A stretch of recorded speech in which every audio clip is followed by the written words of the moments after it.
Түркістан облысы, Арыс қаласы, жас натуралистер, техниктер, туристер станциясы, қосымша білім беру педагогы Бақыт Серғазылы. Бүгінгі қашықтықтан оқыту сабағымызға қош келдіңіздер.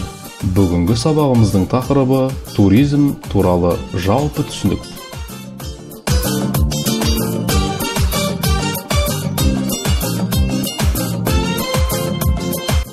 Сабағымыздың мақсаты туризм туралы жалпы түсінік қалыптастыру. Сабағымыздың барысы жалпы туризм дегеніміз не? Туризмнің мақсаты, туризмнің түрлері, туризмнің әлеуметтік маңызы.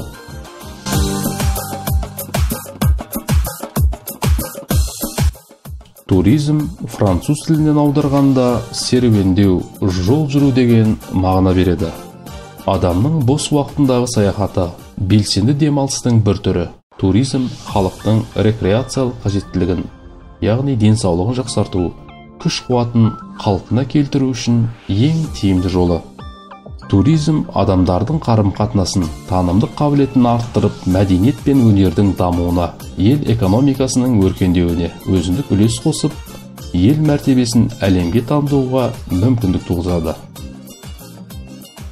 Туризм, яғни саяхат, мақсатына қарай экологиялық, ойын-сауық, танымдық, спорттық, балалар туризмі болып бөлінеді. Туризм әлеуметтік мақсатына қарай жіктелуі. Іскерлік, этникалық және діни туризм болып бөлінеді. Туризм кез келген мемлекет үшін экономикалық қарқыны төмендемейтін саласы болып келеді. Себебі туризм экономикалық жағдайдың жақсаруына үлкен ықпал тигізеді. Қазіргі кезде пайдалы қазбалары жоқ көптеген мемлекеттер туризмді дамыту арқылы үлкен пайдаға кенеліп отыр. Туризмнің себептік мотивациялық жүктелуі. Демалу мақсатындағы туризм. Мұндай туризмнің түрі қысқа мерзімге немесе едәуір ұзақ уақытқа организмді физикалық немесе психологиялық тұрғыдан қалпына келтіру мақсатында жүзеге асырылады.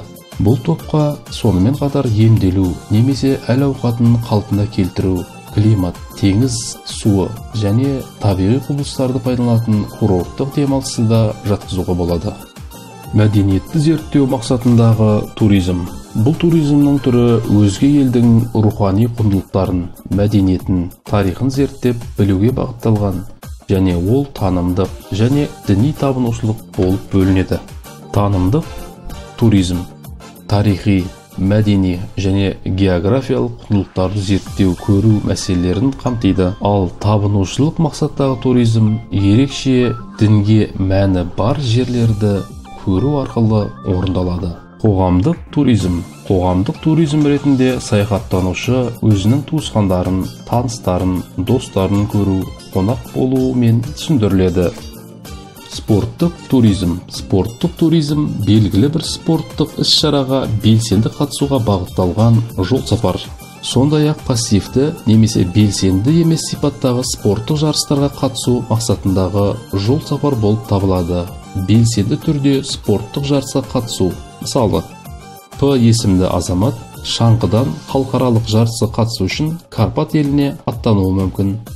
Ал пассивті қатысу футбол жанкүйері өз футбол клубының ірі ойынына қатысып, қолдау көрсету үшін ойын өтетін елге сапар шегуі мүмкін. Экономикалық туризм бұл кәсіптік немесе коммерциялық мақсатта жүзеге асырылатын жол сапар болып табылады. Мысалы, халықаралық биржа, көрме, жәрмеңке және тағы басқа іс-шараларға қатысу болып табылады. Конгрестік немесе саяси туризм. Бұл туризм түрі дипломатиялық және саяси іс-шаралармен байланысты туризм болып екіге бөлінеді. Дипломатиялық туризм белгілі бір елдегі экономикалық, әлеуметтік жағдайларға талдау жасау, баға беру немесе өз пікірін білдіру мақсатында жүзеге асырылуы мүмкін. Сабағымызды қорытындылай келе, жаһанда туризм деген табысты сала бар. Табиғаты әсем, өзгеге көрсететін дүниесі бар жұрттың бәрі қазір турист тартуға құмар. Өйткені бұл саланың табысы мұнай мен газ сатудан түсетін пайдамен үзеңгі қағыстырып келе жатыр.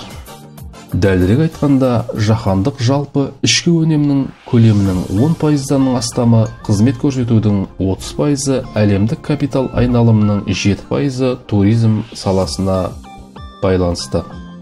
Дүниедегі 7 миллиард адамның 1 миллиарды жыл сайын басқа елдерге барып қыдырып қайтады екен. Соңғы 30 жылда әлемдегі туристер саны 4 есеге, ал туризмнен түсетін табыс көлемі 25 есеге өскен.